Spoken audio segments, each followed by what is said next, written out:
Sehingga dengan demikian, ketika kita telah berhasil untuk mencetak generasi muda yang tangguh akan jasmaninya dan juga kuat tentang rohaninya, maka kita akan mendapatkan dan akan menuai pahala dan ganjaran yang luar biasa. Kemudian kita teringat dengan firman Allah dalam Quran surat Al-Baqarah, yakni bastatan fil ilmi wal jism, yaitu ciri-ciri seorang mukmin, generasi yang kuat itu Allah katakan setidaknya ada dua, yaitu bastatan fil ilmi wal jism, yaitu kuat akal pikirannya juga kuat dengan badannya, yakni akal intelektualnya cerdas, mantap, dan juga badan fisiknya kekar, sehat, tidak sakit-sakitan, tidak terpengaruh oleh obat-obatan, tidak terpengaruh oleh alkohol dan alat-alat yang dapat merusak badan. Maka dengan demikian, ketika dua hal ini kita pegang, kuat akalnya, mampu dia berpikir secara kritis dalam keadaan situasi apapun, mampu dia berpikir mencari jalan solusi terbaik, mencari titik terang, mencari akar permasalahan dan menyelesaikan sebuah masalah dengan baik. Kemudian dibantu dengan fisik yang kuat, sehingga dia akan menjadi sebuah manusia atau generasi di tengah-tengah masyarakat yang ideal. Juga mungkin ditambah dengan ekonomi yang mapan, sehingga otak atau pemikiran intelektual yang mantap, badan yang sehat, segar, serta ekonomi yang mapan. Maka tiga inilah yang akan membuat manusia di zaman sekarang menjadi manusia atau generasi milenial yang bagus, yang mantap, yang ajib.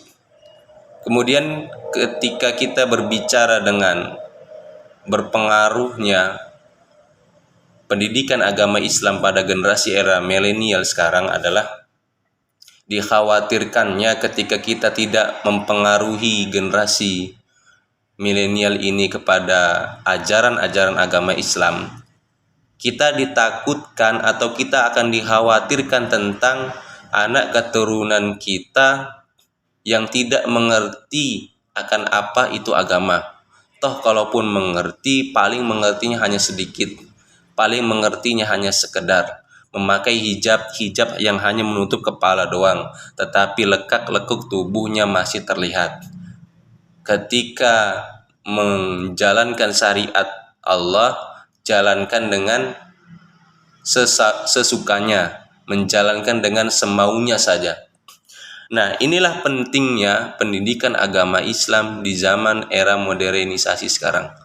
Kita perlu menanamkan bahwa generasi muda Islam harus lebih baik dan harus mengikuti dari generasi sebelumnya, yakni bertuhankan Allah, meyakini bahwa Allah lah hanya Tuhan satu-satunya dan Nabi Muhammad adalah Nabi yang diutus untuk melengkapi risalah dari nabi-nabi sebelumnya. Kemudian kita dikhawatirkan, yang saya sebutkan tadi, dikhawatirkan anak keturunan kita tidak mengerti apa itu agama. Toh kalaupun hanya mengertinya sekedar. Sebagaimana yang kita lihat di zaman sekarang sudah banyak ya budaya-budaya luar masuk ke budaya Indonesia. Memang ada dampak positifnya, juga kita harus memikirkan dampak negatifnya tersebut. Seperti banyaknya orang-orang Korea, laki-laki Korea atau wanita-wanita Korea yang mereka sebut dengan K-pop atau orang-orang liberal-liberal sana yang melegalkan semua yang haram-haram. Maka kita perlu mewaspadai, memberi warning, peringatan kepada sesama kita, generasi kita terhadap bahayanya budaya mereka.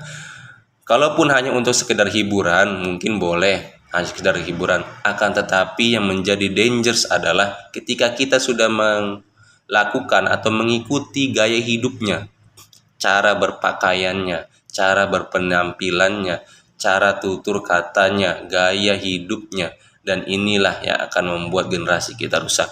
Moga-moga generasi kita, generasi Islam yang Allah dan Nabi-Nya dambakan, dapat kita penuhi sehingga kita menjadi generasi yang kuat, bastotan fil ilmi wal jism, tidak hanya kuat badannya juga kuat intelektualnya.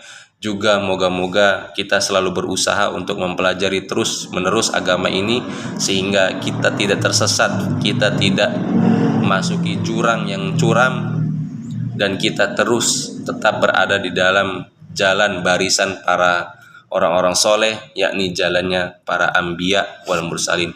Demikian, assalamualaikum warahmatullahi wabarakatuh.